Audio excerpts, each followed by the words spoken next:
अभी हमने 4 दिन पहले नरेंद्र मोदी जी का एक राजस्थान में भाषण सुना, वो हमें घुसपैठिया कह रहे हैं। अब वो हमें घुसपैठिया बता रहे हैं, वो ये कह रहे हैं कि हम ज़्यादा बच्चे पैदा करने वाले लोग हैं। तो अब तो हमें घुसपैठिया कह रहे हैं, तो हम तो यही कहेंगे कि ना हम बांग्लादेश वाले हैं और ना हम चीन वाले हैं। जो करे वतन से मोहब्बत, हम वो दीन वाले हैं। और मोदी जी हमारे तार मत जोड़िए यासीन भटकल से, हम तो वो है जो सूर्य यासीन वाले हैं। परेश रावल जी को यहाँ पर उतारा था। परेश रावल जी ने चुनाव तो लड़ा और चुनाव लड़ने के बाद क्या किया, सिर्फ आए और यहाँ से जीत करके मुंबई चले गए। अपना मुंबई जाने के बाद उन्होंने अपना जो भी है कि भाई फिल्म इंडस्ट्रीज में काम करना शुरू कर दिया।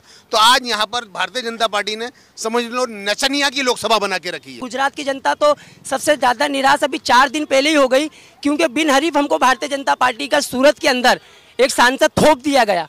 मुस्लिम मुद्दे जो होते हैं उस पर कोई खुलकर नहीं बोलता है, चाहे मोदी जी अगर अच्छे दिन की बात करे या राहुल गांधी गारंटी की बात करे। लेकिन इसकी गारंटी कौन देगा कि अगर हम कांग्रेस को अब भी वोट दे दें और इनको जिता दें तो ये जीतने के बाद भाजपा में नहीं जाएंगे। पहले ये गारंटी ला के दो तो फिर हम गारंटी को मानेंगे। मोदी जी के चेहरे पे, मोदी जी ना चेहरा पर कांग्रेस है भाई, कांग्रेस, राहुल गांधी जिंदाबाद। राहुल गांधी, मोदी। मोदी कारण कोई मुख्य कारण बस विकास।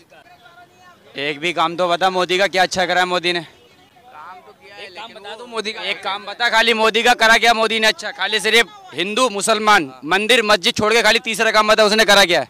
ये 2 काम रेप करने वालों का तो साथ दे रहा है मोदी, काय का मोदी चाहिए है?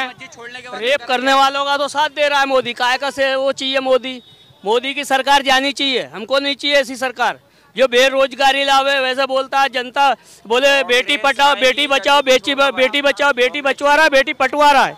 आज के टाइम में मोदी ने जो काम किया है ना वो कोई ने नहीं करा है। आज जो गरीब इंसान जाके प्राइवेट हॉस्पिटल में भी फ्री में इलाज करा रहा है। हम तो ये चाहते हैं जैसे कांग्रेस सरकार पहले नसबंदी करती थी घर में जा कर, अब सोच रहे हैं अब कांग्रेस सरकार आ जाए तो घर घर में घुस के 10-10 लाख रुपए पहुँचा दें। नमस्कार, न्यूज़ फॉर इंडिया में स्वागत है आपનું। અમારી જે ચુનાવી યાત્રા છે, ચૂંટણી યાત્રા, તે અમદાવાદના પૂર્વ સીટ ખાતે આજે પહોંચી છે। આ અમદાવાદનો રખિયાલ વિસ્તાર છે, મચ્છી માર્કેટના વિસ્તારમાં અમે આવ્યા છે। ત્યાં અમે કેટલાક લોકોથી જે રેકડી લગાવે છે, લારીઓ પર પોતાનું ગુજરાન ચલાવે છે, તેમનાથી વાત કરીશું। તે પછી અમે લોકોથી ચર્ચા પણ કરીશું કે શું છે આ વખતે જે લોકસભાની સીટને લઈને અને કઈ રીતના આ લોકો તેને જોઈ રહ્યા છે। આ વખતે તો કોંગ્રેસનો વોટ આપીશું સાહેબ મારા। અમે લોકો બહુ કંટાળી લોકો ગયા છે સાહેબ, અમે લોકો બહુ હારી ચૂકી ગયા છે। ધંધો પાણી છે નહીં સાહેબ મારા। અહીંયા ફોટો કરો સાહેબ મારા, ધંધો પાણી કરો સાહેબ મારા। ક્યાં ક્યાંની વોટ આપવાનો, અમારે શું છડીશું સાહેબ। બહુ ધંધો વર્ષોથી તમે અહીંયા રેકડી લારી લગાવો છો? અમે 5-10 વર્ષથી સાહેબ લારી લગાવીએ છીએ સાહેબ। રોજગાર કેવું છે? બહુ ઠંડુ છે સાહેબ। એટલે ધંધાથી તમે પરેશાન છો, આ વખતે તમે પરિવર્તન ઈચ્છો છો? બહુ ખરાબ થઈ ગયું હાલ અત્યારે હાલમાં તો। એટલે દેશમાં હવે તમે એમ ઈચ્છો છો કે કોંગ્રેસની સરકાર બનવી જોઈએ। ચલો તો હવે આ તા જે અહીંયા લારી ધંધા પર રોજગાર કરે છે, કોંગ્રેસની સરકાર બનવી જોઈએ તેવું ઈચ્છે છે। કેટલાક લોકોથી અમે બીજાથી પણ વાત કરીશું જે અહીંયા લારી ધંધાના રોજગાર ચલાવે છે, તેમનાથી સીધા વાત કરીશું કે શું છે તેમની રાય। અને આ લોકસભા અમદાવાદ પૂર્વની છે, જ્યાંથી કોંગ્રેસની અમે વાત કરીએ તો આ વખતે જે અમદાવાદ પૂર્વમાં સીટ આપી છે તે છે કોંગ્રેસને આપી હતી તો રોહન ગુપ્તાને આપી હતી, પરંતુ સુરતવાળી આ સીટ પર થઈ શકતી જો રોહન ગુપ્તા કન્ટિન્યુ રહ્યા હોત તો। રોહન ગુપ્તાએ પક્ષ પલટો કરી દીધો સીટ આપ્યા પછી। તેમને જો ટિકિટ આપી હતી તેના પછી તેમણે પક્ષ પલટો કર્યો હતો। અત્યારે અહીંયા મોંઘવારીના મુદ્દા પર લોકોથી વાત કરીશું, કઈ હોવી જોઈએ તમારા મતે? बीजेपी। એના કોઈ મુખ્ય કારણ, તેના કોઈ બેનિફિટ? मोदी जी के चेहरे पे, મોદીજીના ચહેરા પર, ચહેરામાં એવું શું છે કે લોકો રોજગાર અને ધંધાથી તો પરેશાન છે। તમે ચહેરાની વાત કરી રહ્યા છો, કેટલીક જગ્યાએ તેમનો વિરોધ પણ થઈ રહ્યો છે અને કેટલીક જગ્યાએ લોકો મોદીને ઈચ્છે પણ છે। अरे किसी की सरकार हो जनता तो परेशान रहती है।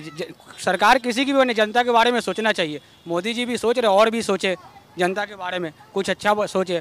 क्या सोचा जनता के बारे रोजगार के बारे में सोचे और में? क्या सोचा मोदी जी ने? कुछ और दिए रोजगार, कुछ और दो। रेडी पटरी वाले के लिए कुछ नया स्कीम लाए, क्या लाए? कुछ भी उसको पैसे दिए जाए कुछ मुआवजा के तौर पे उसको धंधा करने के लिए।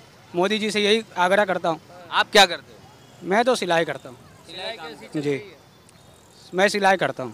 कितना कमा लेते हो? वो 500-600 रुपये रोज़ कमा लेता हूँ। कभी काम रहता है कभी नहीं, अभी मद्दा चल रहा है। काम है नहीं, काम काज। और सरकार मोदी जी की क्यों आनी चाहिए? सबकी अपनी पसंद। आपकी पसंद मोदी है, आपकी पसंद क्या है? कांग्रेस है भाई, कांग्रेस। राहुल गांधी जिंदाबाद। राहुल गांधी जिंदाबाद। શું કહેશો તમે? કઈ સરકાર બનવી જોઈએ? मोदी। મોદીની. કારણ કોઈ मुख्य कारण बस विकास। આ વિસ્તારમાં તમે કેટલા વર્ષથી આ વિસ્તારને જોવો છો, અહીંયા રહો છો? क्यों? આ વિસ્તારના તો 30 વર્ષથી। एक भी काम तो बता मोदी का क्या अच्छा करा है मोदी ने? એક કામ બતા દો મોદી का। एक काम बता खाली मोदी का करा क्या मोदी ने अच्छा? खाली सिर्फ हिंदू मुसलमान मंदिर मस्जिद छोड़ के खाली तीसरा काम बता उसने करा क्या है? क्या करा है? काम तो किया ही है। नहीं, खाली ये दो काम रेप करने वालों का तो साथ दे रहा है मोदी, काय का मोदी चाहिए? रेप करने वालों का तो साथ दे रहा है मोदी, काय का से वो चाहिए मोदी? मोदी की सरकार जानी चाहिए, हमको नहीं चाहिए ऐसी सरकार जो बेरोजगारी लावे। वैसे बोलता है जनता, बोले बेटी पढ़ाओ बेटी बचाओ, बेटी बचाओ बेटी बचवा रहा है, बेटी पटवा रहा है। नहीं चाहिए हमको ऐसी सरकार। उसके पास में सिर्फ दूसरा कोई मुद्दा ही नहीं है, मंदिर मस्जिद और दूसरा कुछ भी मुद्दा नहीं है उसके पास। कांग्रेस आना चाहिए भाई, हाँ कांग्रेस आना चाहिए, इस बार कांग्रेस आएगी। किस आधार पे तुम बोल रहे हो? दो note more, Modi is best. क्यों मैं बोल रहा हूँ, इस बात की बात कर रहा हूँ। आज के टाइम में मोदी ने जो काम किया है ना, वो कोई ने नहीं करा है। आज जो गरीब इंसान जाके प्राइवेट हॉस्पिटल में भी फ्री में इलाज करा रहा है, वो उसकी स्कीम है आयुष्मान कार्ड। याद रखना, एक टाइम ऐसा था कि गरीब आदमी सिर्फ सरकारी दवाखानों में ही पड़े रहता था, लेकिन आज के टाइम में फ्री में जाके वो बिंदास अपना इलाज करा रहा है। जो राशन की बात है, और राशन भी वो दे रहा है बिना लाइन लगे। आज के टाइम में जो बाटला घर घर आ रहा है ना, वो उसकी देन है, नहीं तो ले जाके इंजेक्शन लगवाएं, वो भी तो बोलो क्यों? गलत क्या है? जो सही है वो सही है। करो, साबित करो, ये तो साबित करो। भाई आयुष्मान कार्ड को लेके भाई खुश है काफी? कुछ भी कुछ नहीं, खाली उसमें आयुष्मान कार्ड बनवा लिया, 50-50 100-100 रुपए ले लिए। जो बीमारी तुमको है उसका इलाज उसके पास है नहीं, जो बीमारी नहीं है बोले ये बीमारी होती तो इलाज होता, ये बीमारी होती बोले तो इलाज होता। अरे तुमको भाई सैकड़ों बीमारी ले लो, कोई भी बीमारी है बोले इसके अंदर ये इलाज नहीं है। जो बीमारी तुमको है उसमें इलाज नहीं है, जो है इलाज वो है। गए दवाखाने? मेरे बाद 2 बार साथ मेरे साथ कब गए? कहाँ गए? गाँव में यूपी गए? तुम गुजरात की बात करो अभी। तुम अभी सरकार तो सब जगह है ना। तुम कहाँ खड़े हो? यूपी में भी तो सरकार है, योगी बाबा है। अभी तुम कहाँ खड़े हो? गुजरात में खड़ा हूँ। तुमको यहाँ तकलीफ है? यहाँ तकलीफ हो तो बताओ। तकलीफ है तो प्राइवेट से दवा ले रहे हैं। यहाँ भाई को तकलीफ है, बोल रहे हैं हिंदू मुस्लिम करा रहा है सरकार। हिंदू मुस्लिम बाबरी मस्जिद राम मंदिर, इसके अलावा कुछ रहा अभी तक दूसरे 2 मुद्दों के अलावा? अभी भी वही चीज है। तुम धंधा कर रहे हो यहाँ? तुमको कभी किसी हिंदू ने आके बोला कि धंधा मत करो, या किसी मुसलमान ने बोला धंधा? भाई हिंदू भाई का मुसलमान का मैटर नहीं, सिर्फ राजनीति का मैटर है। राजनीति तो पूरी दुनिया में चल रही इसी बात पे। राजनीति तो पूरी दुनिया में चल चलो रही है। કેટલાક લોકો રાજનીતિ પર સવાલો ઉપાડે છે, તો કોઈ એમ કહે છે કે કોંગ્રેસ પાર્ટી જ આવી જોઈએ, બે મુદ્દા છોડી દો તો સરકાર આવી જોઈએ તેવું કહેવું છે। શું કહેશો? અહીંયા બીજા એક આ વખતે તમે કોંગ્રેસની સરકાર, ये भाषा नहीं समझ पा रहे भैया। आप इस बार जो है यहाँ पर मैं बता दूं आपको कि हिंदी भाषी लोग ज्यादा रहते हैं इस विधानसभा जो लोकसभा सीट है यहाँ पर। क्या चाहोगे इस बार हम परिवर्तन? तो ये चाहते हैं, जैसे कांग्रेस सरकार पहले नसबंदी करती थी घर में जा के, अब सोच रहे हैं अब कांग्रेस सरकार आ जाए, उसको घर घर में घुस के 10-10 लाख रुपए पहुंचा दें। यही हम लोगों की चाहत, और क्या करना चाहिए। हाँ 15 लाख मिले आप? अभी कहाँ मिले यार 15 लाख रुपया यार। तो किसकी सरकार में मिलेंगे, आप क्या चाहते हो? हम तो अब भरोसा तो ये कांग्रेस ही कर रहे हैं भाई, थोड़ा कुछ हो जाए कांग्रेस पर है। भरोसा। और विकास भाजपा का अच्छा है? क्या विकास हुआ यार भाई? नहीं हुआ। कहाँ विकास? जो पुराने वही विकास है अभी तक। तो વિકાસની વાત ઉપર કેટલાકનું કહેવું છે વિકાસ થયું છે, તો કેટલાકનું કહેવું છે કે વિકાસ થયું નથી। શું કહેશો વિકાસને લઈને? विकास हुआ है अदानी का, अंबानी का, उद्योगपतियों का। क्या अभी कांकरिया की बात कर रहे थे, ये कांकरिया पहले फ्री था, अभी कितनी 30 रुपये टिकट है, तो विज्ञान है कांकरिया। तो ये सब चीज़ बिक गई है भाई। अब इंसान सिर्फ महंगाई में जूझ रहा है, नौकरी धंधा है नहीं, काम धंधा है नहीं, लोग परेशान हैं। तो ये सरकार बदलनी चाहिए। તમે લોકો અહીંયા લોકસભાના જે તમારા ઉમેદવાર છે તેમને કોઈ દિવસ જોયા છે? જે પાછલી જો લોકસભાની વાત કરીએ તો તે ચૂંટાઈને આવ્યા હતા, આ વખતે પણ તેમને જ રિપીટ કરવામાં આવ્યા છે। કોઈ દિવસ તેમને અહીંયા વિસ્તારમાં રાઉન્ડમાં જોયા છે? હવે છે ને હિંમત સિંહની વાત છે ને, એમના લોકસભા हाँ आया था ना। हाँ कांग्रेस की सरकार बननी चाहिए। कांग्रेस। जी जी जी। कोई मुख्य कारण कि भारतीय जनता पार्टी आप क्यों नहीं चाहते हो? नहीं चाहते, जो 10 साल में कुछ समझ नहीं पा रहा। सब जनता परेशान है, काम धंधा किसी के पास है नहीं, सब बेरोजगार है, सब बेकार हो रहे हैं। जो आज तक कोई देश वाला नहीं बेचा था वो उसने बेच दिया, सब बेच दिया। ચલો અહીંયા બેરોજગારીની વાત ચાલે છે, બધું વેચાઈ ગયું છે તેવું લોકોનું માનવું છે ને કહેવું છે। જનતા પરેશાન છે તેવું અમદાવાદ પૂર્વની સીટ ઉપર દેખાઈ આવે છે અને લોકો તેની લોકમુખ ચર્ચા પણ થઈ છે કે અહીંયા વિકાસ થયો નથી, માત્ર થયો છે તો અદાણી અંબાણીનો જ વિકાસ થયો છે। અહીંયા કેટલાક લોકો અમારી સાથે હાજર છે, તેમનાથી વાત કરીશું કે શું કહેશે એ લોકો। શું કહેશો વિકાસના મુદ્દાને લઈને? અને અહીંની જે લોકસભાની સીટ છે, પાછલા જે લોકસભાની વાત કરીએ તો ભારતીય જનતા પાર્ટીના જ કેન્ડિડેટ ચૂંટાઈને આવ્યા હતા, આ વખતે પણ તેમને રિપીટ કરવામાં આવ્યા છે। કેવી રીતના જોઈ રહ્યા છો? તમારા વિસ્તારના રાઉન્ડ લીધા છે, ચક્કરો કાપે છે विस्तार में आप लोग देख सकते हैं, आपने देखा होगा क्योंकि आप पत्रकार हैं, आप इस देश के चौथा स्तंभ है, तो शायद जो चौथा स्तंभ होता है ना, उसको इस देश के और इसके लोकसभा के जो हालात हैं उनका ज़्यादा पता होता है। तो मैं आपको बता दूं कि इस लोकसभा के अंदर जो विकास के नाम पे एकदम जीरो है, विकास के नाम पर यहाँ पर जीरो है। और जो आप देखेंगे यहाँ की रोड, यहाँ की सड़कें, यहाँ तक कि आज आप जो जहाँ पर जो खड़े हैं ना, जहाँ ये आपकी गाड़ी खड़ी है न्यूज़ 4 इंडिया की, तो आप देख सकते हैं रोड और सड़कें यहाँ पर देख सकते हैं कि यहाँ विकास एकदम जीरो है। अब रही बात ये कि भारतीय जनता पार्टी का कैंडिडेट इससे पहले ये था, और उससे पहले आपने देखा होगा कि परेश रावल जी को यहाँ पर उतारा था। परेश रावल जी ने चुनाव तो लड़ा, और चुनाव लड़ने के बाद क्या किया? सिर्फ आए और यहाँ से जीत करके मुंबई चले गए। अपना मुंबई जाने के बाद उन्होंने अपना जो भी है कि भाई फिल्म इंडस्ट्रीज में काम करना शुरू कर दिया। तो आज यहाँ पर भारतीय जनता पार्टी ने समझ लो नचनिया की लोकसभा बना के रखी है। નચરિયાની લોકસભાનું અહીંયા કહેવામાં આવે છે। પાછલી જો લોકસભાની વાતો કરીએ તો પરેશ રાવલને અહીંયાથી કેન્ડિડેટ તરીકે ઉતાર્યા હતા, તે ચૂંટાઈને તો આવ્યા પરંતુ વિસ્તારના રાઉન્ડ નથી લીધા। બીજા પણ અહીંયા લોકો અમારી સાથે હાજર છે, તેમનાથી વાત કરીશું। શું કહેશો, આ વિસ્તારની સમસ્યા શું છે? આ વખતે તમે પરિવર્તન ઈચ્છો કે ફરી ભારતીય જનતા પાર્ટીની જ સરકાર બનવી જોઈએ? परिवर्तन तो ज़रूरी है, परिवर्तन तो देश के विकास के लिए बहुत बड़ा फाड़ा है और परिवर्तन होना भी चाहिए।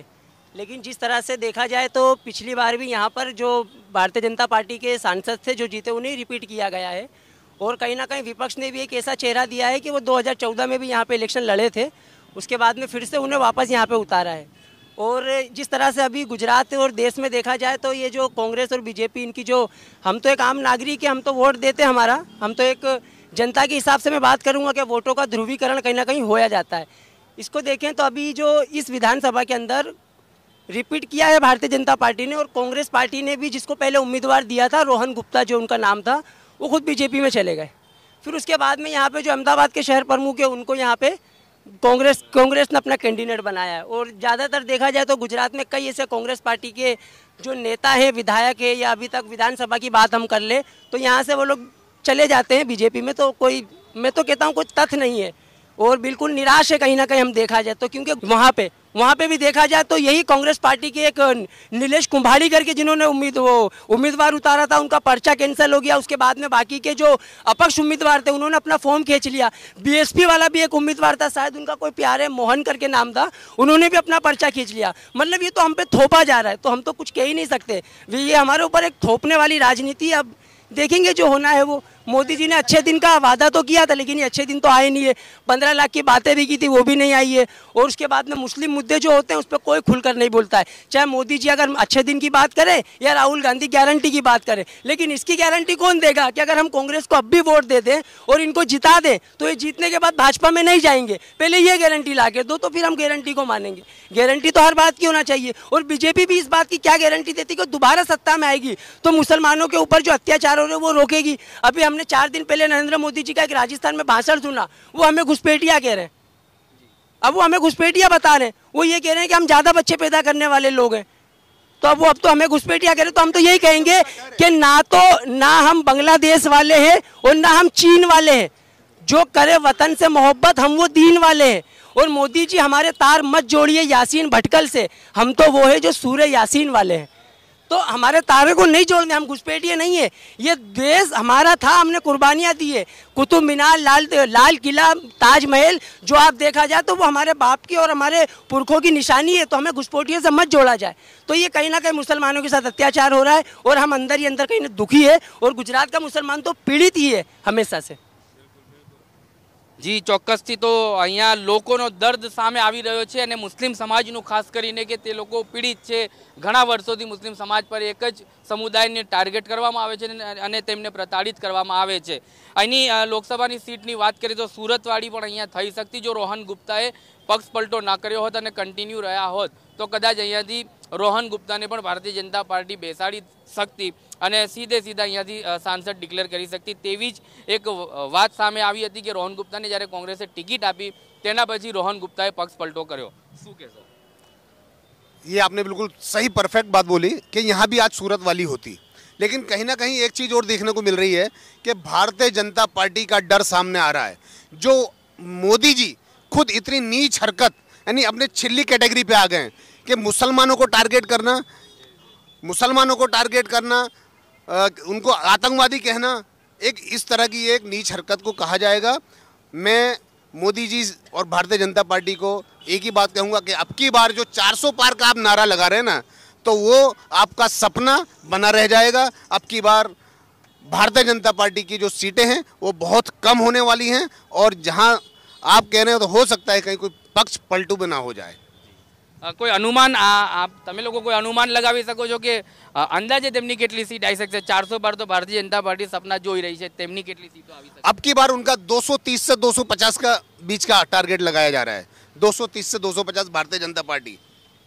जी ચોક્કસથી તો અહીંયા 230 થી 200ની આસપાસનો જો ટાર્ગેટ જનતાનો છે। હવે જોવાનું રહ્યું લોકસભા જ્યારે તેના રિઝલ્ટ આવશે 4 જૂને ત્યારે જ નક્કી કરી શકાશે। અહીંયા અમારી સાથે બીજા એક શખ્સ પણ મોજૂદ છે। જ્યારે ભારતીય જનતા પાર્ટીના નેતાઓએ પાછલા દિવસોમાં ક્ષત્રિય સમાજ માટે એક ટિપ્પણી કરી હતી, તેને લઈને ક્ષત્રિય સમાજ નારાજ છે।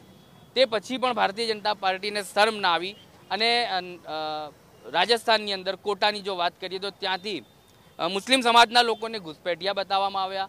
તે પછી મંગલસૂત્ર પર પણ સવાલો ઊભા કરવામાં આવ્યા। કેટલું દુઃખ છે અને કઈ રીતના જોઈ રહ્યા છે? ये तो एक बहुत हमारे देश के लिए एक शर्म की बात है कि एक देश का प्रधानमंत्री, सबसे पहली बात तो जब वो चुनाव लड़ता है तो पार्टी का कैंडिडेट होता है। जब चुनाव पूरा हो जाता है तो जब उसको कोई पद मिलता है तो वो एक पूरे देश के लिए होता है, ना वो हिंदू का है, ना मुसलमान का है, ना सिख का है। और सबके साथ सबके विकास की बात मोदी जी करते आ रहे थे और मुस्लिम समुदाय भी काफ़ी उनको पसंद कर रहा था। लेकिन आज जो उन्होंने राजस्थान के अंदर जो स्पीच दी, सीधा सीधा हिंदू वोट बटोरने के लिए हिंदू मुस्लिम की राजनीति पर जो पुरानी इनकी रणनीति रही है वो रणनीति पर वापस आते हुए इन्होंने जो घुसपैठिया कहा, ये तो एक शर्म की बात है कि इस तरीके से आप एक तरीके से दुबई के और सऊदी के शेख को बुला रहे और वहाँ के मुसलमानों की ताज़ीम और एहतराम कर रहे और जो हिंदुस्तान में मुसलमान है उनको घुसपैठिया कह रहे हो और आप ही की धार्मिक स्थल बनाने के लिए उन्हीं शेखों के पास जा रहे हो दुबई में और ना जाने क्या क्या कर रहे हो वहाँ कैमरे के पीछे। तो वो घुसपैठिया आप उनको नहीं बोल रहे हो। यहाँ हिंदुस्तान में जिन्होंने कुर्बानियाँ दी, जिनके बाप दादाओं ने कुर्बानियाँ दी, बताओ क्या आरएसएस जंग आज़ादी में था? विश्व हिंदू परिषद कहाँ थी? दूसरे हिंदू संगठन जो आज हिंदू राष्ट्र बनाने की बात कर रहे हैं ये संगठन कहाँ थे? अगर हम मुसलमान और हमारे ओलमा इस मुल्क में ना होते तो आज़ादी भी ना मिलती इस मुल्क को। यह हम मुसलमानों की देन है। लेकिन ये देश के कैसे प्रधानमंत्री है कि एक सीट के लिए एक समुदाय को टारगेट करके घुसपैठिया कह रहे और बच्चा पैदा करने की मशीन कह रहे। लेकिन जब रिसर्च किया जाएगा, ऐसे कई बड़े नेताओं ने मोदी जी के जो भाई थे उनकी लिस्ट निकाली तो सबके 7-7 बच्चे। तो कौन बड़े नेताओं ने लिस्ट निकाली, आप खुल के बताइए। इसमें तो सबसे पहले AIM के जो असउद्दीन ओवैसी के भाई है अकबरुद्दीन ओवैसी ने पूरा पार्लियामेंट में और कई न्यूज़ों में उन्होंने लिस्टें गिनाई कि प्रधानमंत्री जी के जो भाई लोग हैं उनके खुद के जो थे 6-6, 7-7 बच्चे। तो यहाँ मुसलमान पर टारगेट लगा रहे हो कि बच्चा पैदा करने की मशीन है, लेकिन अपने खुद के घर में नहीं देख रहे कि हमारे खुद के घर में कितने बच्चे। तो और इस पर दूसरी चीज़ हमारे जो ओलमा है जिसमें रिसेंटली मुफ्ती सलमान अजहरी साहब उन्होंने एक शेर पढ़ा तो उन्हें सलाखों के पीछे डाल दिया गया। लेकिन देश का प्रधानमंत्री इतनी शर्मनाक और एक धर्म के ऊपर इतनी बड़ी बात की, उनके ऊपर कई जगहों से एफआईआर हुई, उसके बाद भी चुनाव आयोग इनका पूरे कुछ एक्शन क्यों नहीं ले रहा। जिस तरीके से अगर सूरत के अंदर की बात करें तो वहाँ के जो उम्मीदवारों की कुछ ना कुछ फोल्ड लेके आपने उम्मीदवारों को छाड़ दिया और बीजेपी को जीत हासिल दे दी। तो इसी तरीके देश के प्रधानमंत्री ने अगर मुसलमानों पर टारगेट करते हुए घुसपैठिया कहा, तो चुनाव आयोग में जो कंप्लेनें हुई अभी तक एक्शन क्यों नहीं लिया गया। एक्शन लेना चाहिए।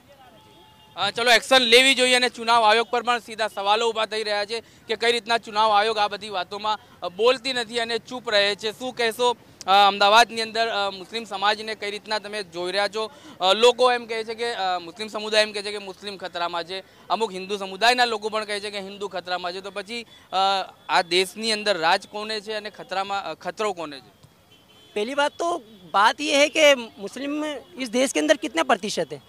एक बात बताऊं, अगर 140 करोड़ में अगर 80 जब प्रधानमंत्री हिंदू हैं, गृह मंत्री हिंदू हैं, ज़्यादातर राज्य के मुख्यमंत्री हिंदू हैं, देश का सबसे बड़ा राज्य उत्तर प्रदेश उसके मुख्यमंत्री हिंदू है, तो जब इतने बड़े आप लोग प्रधानमंत्री हो, मुख्यमंत्री हो, फिर भी तुम्हारा समाज हिंदू खतरे में है, तो फिर आप लोग एक काम करिए ना, मुसलमानों को बना दो, वो खतरे में आ जाएंगे।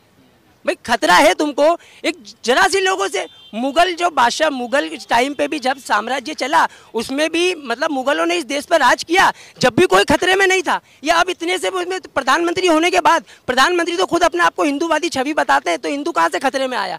ये सिर्फ एक पोलराइजेशन किया जा रहा है और लोगों को हिंदू मुस्लिम के हिसाब से डराया जाता है। और अभी देखा जाए तो ये संविधान बदलने की बात हो रही है। जिस तरह से बीजेपी उम्मीदवार जो सांसद है उन लोगों की जो ये बोल रहे हैं इस तरीके के, हमको वोट दो और हम जीतेंगे, तो हम संविधान को बदलने के लिए हमें सत्ता भी चाहिए। और ये 400 पार का नारा लगा रहे हैं, तो मैं तो समझता हूँ कि ये 400 पर नहीं आ पाएंगे, क्योंकि अगर गांव देशों में आप जाओ तो वहाँ कुर्सी बेचने वाले भी आते तो 400-400 रुपये रेट लगाते हैं, लेकिन वो 100-200 रुपये में देकर चले जाते हैं और मान जाते हैं। तो मोदी जी को भी मान जाना चाहिए कि ये नारा उसी कुर्सी वालों की तरह होगा कि 400-400 तो बोल रहे, लेकिन 100-200 रुपये में देके मान जाते हैं, तो 100-200 से ज़्यादा नहीं आएगी इनकी। जी ચોક્કસથી એક સરસ રીતનું ઉદાહરણ આપવામાં આવ્યું છે કે જ્યારે ફેરીઓ આવતો હોય તો 400માં ખુરશીનો રેટ લગાવે છે, પરંતુ 200-300માં માની જાય છે। એવી રીતના નરેન્દ્ર મોદીને આ વખતે લોકસભાના ઇલેક્શનોની અંદર 200-300માં જ માની લેવું પડશે। શું કહેશો, કઈ રીતના જોઈ રહ્યા છો લોકસભાના ઇલેક્શનોની વાત કરીએ તો અહીંયા ઘણા બીજા લોકો ઊભા છે, કઈ રીતના જોઈ રહ્યા છો?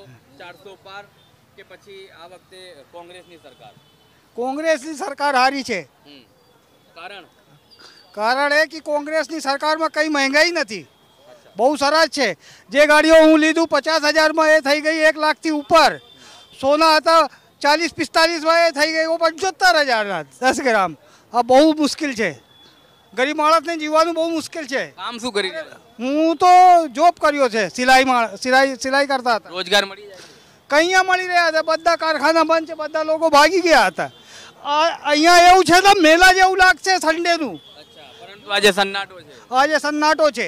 જીએસટી ને લઈને વેપારીઓ પરેશાન છે। જીએસટી બધા લોકો જીએસટી ને લઈને બધા ચીજ લઈને બધા લોકો પરેશાન છે।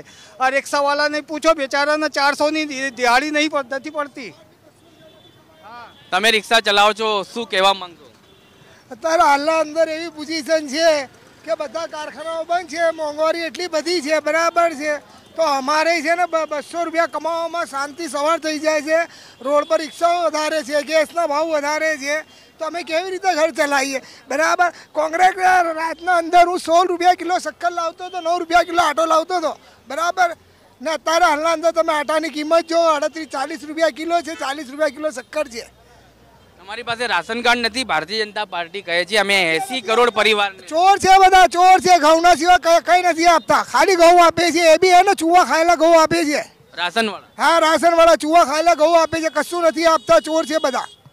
ચલો રાશનની ઉપર બી એક મોટો સવાલ ઊભો થાય છે કે રાશનમાં ખાલી ઘઉં મળે છે, પણ ઉંદેડાએ જે ઘઉં ખાઈ લીધા હોય તે જ ઘઉં આ ગરીબ જનતાને મળે છે। અને ભારતીય જનતા પાર્ટી કહે છે કે 80 કરોડ પરિવાર સુધી અમે અનાજ પહોંચાડ્યું છે। અહીંયા કેટલાક લોકો અમારી સાથે હાજર છે, તેમનાથી વાત કરીશું કે શું કહેશે। અને ફરીથી અમે એક રિક્ષા ચાલક પાસે આવીશું, એના પછી એક અહીંયા ભાઈ છે તેમનાથી પણ વાત કરીશું કે કઈ રીતના જોઈ રહ્યા છો લોકસભાના ઇલેક્શનોને, પરેશાની શું છે, કઈ રીતના હાલાકી પડી રહી છે, વિકાસને કઈ રીતના જોઈ રહ્યા છો અને હિન્દુ મુસ્લિમના મુદ્દાને કઈ રીતના?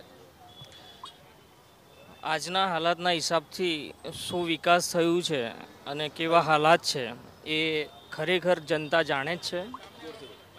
પણ જનતાને એક વસ્તુ એવી છે કે જ્યારે ઇલેક્શનનો ટાઈમ આવે છે ને ત્યારે ખબર નહીં કેમ એમના દિમાગ હેંગ મારી જાય છે અને ઘરેથી વોટ કોને આપવો છે વિચાર કરીને નીકળે છે અને વોટ કોને આપીને આવે છે એ એમને ખુદને બી ખ્યાલ નથી હોતો. એટલે તમારા ટીવીના માધ્યમથી મારે એક જ વસ્તુ જણાવવાનું છે કે અત્યારે જે પ્રકારના નિવેદનો સોશિયલ મીડિયાની અંદર થઈ રહ્યા છે એ સોશિયલ મીડિયાના નિવેદનોને સમજી વિચારી અને ઘરેથી એક નક્કી કરી અને નીકળવું જોઈએ કે મારે સ્પેશિયલી આ વખતે કોને વોટ આપવું છે. કેમ કે એક વસ્તુ સમજો કે અગર આપણે ઘરમાં કોઈ બીમાર પડે છે અને આપણે કોઈક દવાખાને રેગ્યુલર જઈએ છીએ અને રેગ્યુલર દવાખાનાથી ફરક નથી પડતો તો આપણે ડૉક્ટર ચેન્જ કરીએ છીએ ને ડૉક્ટર ચેન્જ. તો એ રીતે આજે આ વખતે જનતાને બી મારો અભિપ્રાય છે, મારો વિચાર છે અને હું એક રિક્વેસ્ટ બી કરવા માગું છું કે હવે ચેન્જ કરવાનો વારો આવી ગયો છે. બીજાને પણ મોકો આપો, એમને બી સત્તા કરવા સત્તાનું શાસન આપો જેથી કરીને એક ચેન્જ દેખાય અને એક પરિવર્તન આવે. તમારું નામ શું અને ક્યાં રહો છો તમે? મારું નામ સાહિલ છે અને હું ગાંધીનગર રહું છું સાહેબ. ગાંધીનગરમાં તો તમે લોકસભામાં ગાંધીનગરમાં અમિત શાહની સીટ પરથી તમારો વોટ તો ત્યાં આવશે? હા, ત્યાં અમિત શાહજીની ત્યાંનું લોકસભા છે આ વખતે અને અમારું વોટ બી ત્યાં જ આવે છે સર.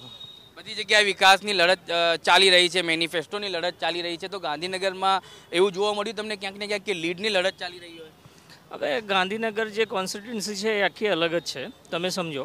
કેમ કે એની અંદર છે ને માઇનોરિટીના જે વોટ છે ને બહુ રેશિયો ઓછો છે. એટલે તેની અને જે સીટ છે એ સીટમાં આ વખતે થોડું ઘણું તો પરિવર્તન આવશે. એનું કારણ એ છે કે આ વખતે એક બીજો ઇસ્યુ ઊભો ત્યાં થયો છે કે જે અત્યારે તમે સોશિયલ મીડિયાની અંદર જોઈ રહ્યા છો કે એક તબક્કો આપણો ગુજરાતની અંદર નારાજ ચાલે છે અને લોકસભા સીટની અંદર એ તબક્કાઓ ગાંધીનગર સીટની અંદર ઘણો બધો ઇફેક્ટ કરે એવો છે. જી, ચોક્કસથી એક સારી વાત અહીંયા જાણવા મળી કે એક તબક્કો નારાજ છે, જે ક્ષત્રિય સમાજ નારાજ છે અને ગાંધીનગરની સીટ પર પણ ગુજરાતની સાથે સાથે ત્યાંય તેમને અસર પડે, ભારતીય જનતા પાર્ટીમાં ખાસ કરીને અમિત શાહને અસર પડે તેવી ભીતિ અહીંયા જણાવવામાં આવે છે. શું કહેશો? વિસ્તારની સમસ્યાઓના તો સવાલો લઈ લીધા છે, તમે યુવા છો, એજ્યુકેશનને અને તમારા જે પરિવારના જે સેલ્ફ ડિફેન્સ હોય, તમારી મહિલાઓની જે સશક્તિકરણ હોય, સુરક્ષા હોય, તેને કઈ રીતના જોઈએ? जैसे आपने बात की एजुकेशन को लेके, तो सबसे पहले मैं बात करूंगा कि हमारे पूर्व विस्तार के अंदर एक भी ऐसी कॉलेज नहीं है और हमारे जो सांसद चुने जाते हैं, विधायक चुने जाते हैं, तो उन्होंने आज तक ऐसा कोई काम नहीं किया एजुकेशन को लेकर. ना स्कूलें हमारे एरिया में ऐसी है और ना ही कोई ऐसी कॉलेज है. ना अस्पताल में देखा जाए तो आप शारदा बहन हॉस्पिटल आप चले जाइए तो रोज़ ना कुछ वहाँ पर मिसिंग रहता है, कुछ ना कुछ ऐसा रहता ही है. और अगर आप बात करिए पूर्व विस्तार की, तो मुझे ऐसा नहीं लगता कि कांग्रेस यहाँ पर जीतना चाहती है, क्योंकि इस विस्तार के अंदर जो कॉरपोरेशन की सीट हार जाता है उसे विधानसभा की टिकट दी जाती है और जो विधानसभा हार जाता है उसे लोकसभा की टिकट दी जाती है. तो ऐसा माहौल है, मुझे नहीं लगता कि भाजपा के सामने कांग्रेस कुछ जीतना चाहती है. પાછલી વિધાનસભાની પણ જો વાત કરીએ તો કોંગ્રેસે ઘણા પ્રયાસ કર્યા અને અહીંયાથી જ એક એઆઈએમઆઈએમ અસદુદ્દીન ઓવૈસીની પાર્ટીના કેન્ડિડેટને ક્યાંક ને ક્યાંક બેસાડવાના પ્રયાસ કર્યા અને તે સફળ પણ થયા. તે છતાં પણ કોંગ્રેસની સીટ અહીંયા સત્તા હાસિલ તો ના જ કરી શકી વિધાનસભામાં અને અહીંયાથી ભારતીય જનતા પાર્ટીને જીત હાંસલ થઈ. उसके लिए नो कमेंट. એના માટે કોઈ કોમેન્ટ નહીં કરે, પરંતુ એ ઘટના પણ તેને ભૂલી ના શકાય. વિધાનસભાની એક જબરજસ્ત ખેલ રચાયો હતો અને અહીંયાથી અસદુદ્દીન ઓવૈસીની પાર્ટીના કેન્ડિડેટને બેસાડી દેવામાં આવ્યો, કોંગ્રેસને ટેકો જાહેર કર્યો હતો. તે છતાં પણ કોંગ્રેસે અહીંયાથી જીત હાંસલ તો ના જ કરી. શું કહેશો કાકા? રોજગારને લઈને બિલકુલ કંટાળેલા છો, કંઈ જ વાત નહીં કરો, કોઈ જનતાની કોઈ પ્રતિક્રિયા નહીં. શું કહેશો તમે? ફરીથી એકવાર હવે આ બધી ચર્ચાઓ પર વાત તો થઈ ગઈ, પરંતુ જનતા નારાજ છે અને આવી જ રીતના જો જનતા નારાજ હોય તો વોટ આપવા ના નીકળે.